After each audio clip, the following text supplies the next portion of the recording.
Two key concepts in sociology that you'll be writing about is structure and agency. I will run through these briefly now. If you recall, we started talking about sociology, looking at the ideas of nurture versus nature, or in more direct sense with sociology, nurture being what society gives us in terms of environmental influence and background, and nature, if you like, is our innate ability or our innate ability, our natural abilities. We start with Mowgli as an example of a feral child, because really the only way to solve the debate about how much of us is nurture and how much of us is nature is the idea of taking all nurture away, isn't it? Taking the influence of society out and then seeing what's happened. This is known as the impossible experiment. You cannot leave a child in a forest or a wood or a desert island for 20 years and come back and measure how much nurture and nature has impacted on their personality and themselves. However, the example of feral children, or children who have by and large lived outside society, is a start point for sociology to look at the nature of society. Mowgli here is a Disney character brought up by Baloo the bear and others in the jungle. It kind of has, but if we were going to talk about more real examples, here is Roxana, who was found in the Ukraine sometime in the mid-90s. She wasn't completely without society in the sense that she was merely neglected rather than abandoned in the forest somewhere, but she essentially grew up in the yard of a farm and was brought up by dogs. Apparently had two drunk parents who just left her. When she was found years later, having been brought up by dogs, she displayed all the characteristics of a dog. She barked, she sniffed, she crawled around on all fours, she acted completely as a dog. Other examples of feral children, there was a case in Kerala, twins were found, and a number of others. We can draw the following conclusions, that when found, these children, most of them were unable to walk. This would suggest that something as basic as walking is something that is societal given.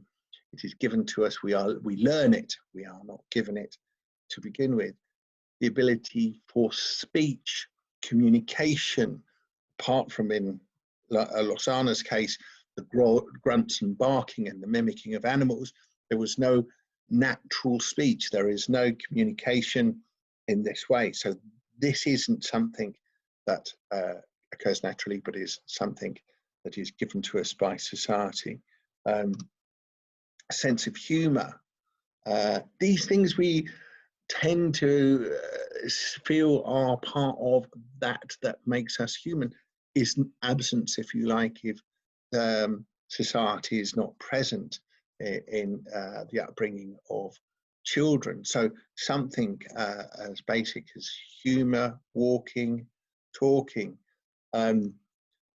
People talk about their natural ability to dance. I'm not sure this guy is showing much natural ability to dance, but he is dancing. But the point is, rhythm, dance, these aren't naturally occurring phenomena. Music is not a naturally occurring thing. It is something that society has and society brings. So the ability to sing, the ability to dance, these aren't natural. These are constructs, as we call in sociology. They are part of what society brings. So what is society? Well, British society can be defined geographically, those that live within Britain, but also, I think, more importantly, those that share the same culture, British culture. Now, culture can be defined as a way of life, so a British way of life.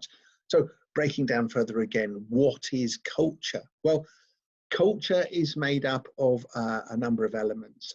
Here I'm going to talk about norms, values, status and role. Now, a norm is an expected pattern of behavior.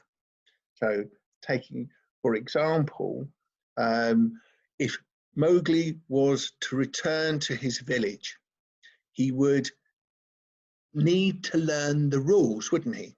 He would need to learn how to behave in the man village. He would have to conform, otherwise he wouldn't be accepted. Otherwise he wouldn't be able to communicate. He wouldn't be able to fit in with the village. So he needs to understand what are the expected modes of behavior. If I can give an example of how we would look to conform, we're not quite all like sheep wearing sunglasses, but there is a certain level of conformity within our society. Queuing. Queuing is said to be a very British characteristic. American friends of mine have quipped in the past, if two or more Brits are gathered together, they will form a queue. It is not universal. It is not something that happens in other cultures. And if I can break it down, so queuing is an expected pattern of behavior. Should someone break that pattern of behavior, i.e. jump the queue or not bother queuing, someone will show them social disapproval, probably pull them aside and have a word with them. So queuing is an expected pattern of behavior. The value, talking of norms, values, that would inform that norm is politeness. It is said that in Britain we are very polite. And so the value of politeness informs the norm of queuing. Does that make sense? Right? Okay, so norms and values. It is said that there are a number of British values. In each classroom throughout the UK, we are meant to promote, and there is a poster up promoting British values. So things like tolerance, democracy, fair play are said to be British values, and the way our norms are, the expected patterns of behaviour, you can say democracy, voting, and so on, are to do with these, and fairness and so forth, right? So norms and values. To add to the idea of norms and values, there's this idea of status. Status, if you like, is your rank. It's where the position you stand in society is. So if you're a bank manager, you have a high status. If you're a doctor, you have a high status. You are valued, you are paid, you are respected within society. Conversely, if you're a road sweeper or perhaps a delivery man, you'll be paid less and your status will be less in society. The value society places on you as reflected in pay is less. Roles, so the fatherhood role, I'm somewhat experienced in this, is made up of norms, isn't it? In the sense of its expected patterns of behaviour. There is an understanding of what a father should or should not do, and there is social disapproval if it doesn't take place. So that role is also made up of this. Likewise, the motherhood, the daughter role, the sister role are made up of these expectations. So how do we learn all this? How do we learn this thing called culture? How does Mowgli, if you like, fit into the man village? It's a process called socialization. We are socialized through certain social institutions within our society. And by socialized, I mean the learning of the norms, values, status, and the learning of culture, the way in which the individual integrates into society. So the primary place of socialization is the family, where, if you like, from your mother's knee, you learn right and wrongs, you learn the expected behavior. Likewise, the education system, it's a social institution, it gives a standardized approach. Social media reinforce this, criminal justice system the same. How do we know these norms and pattern, norms and values, this thing is culture, is something that is, if you like, constructed, man-made outside society? Well, one of the ways in which we do this is by making a comparison. if it was not man-made, it would be universally the same, wouldn't it? All societies, all culture would be the same.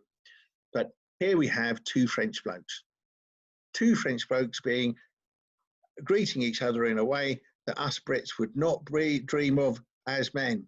That is kissing each other. Now, culturally, this is a different. You could trace it back to different values, affection or personal space being two counterposing things. In France, they care not so much about slight, particularly in Paris, slight dents to your motor vehicles. It is seen as acceptable. Whereas if you were German, it would not. You would have to report an incident like this straight away. There are cultural differences reflecting different values, reflecting different patterns of behavior.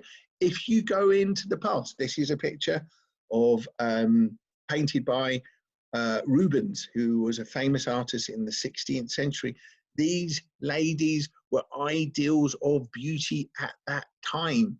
You can see the ideal of beauty now has changed so much, and it was somewhat slimmer than it was. It's somewhat slimmer today than it was back in the day. So culture changes over time. It is separate, distinct animal, if you like. Culture is different in Britain, from France, to Germany, from Australia, from the US. Yep. So it is something like a living entity outside us and reflecting on how we grow up to being. So if I can just run through this. Norms, that is expected patterns of behavior. Values, that's what society holds worthwhile. Status, where rank we are, and role, key elements of what culture is. Yeah? You could add to that rituals, ceremonies, etc. Culture is made up of way of life. British culture has a unique, if you like, set of norms, values, statuses, and roles.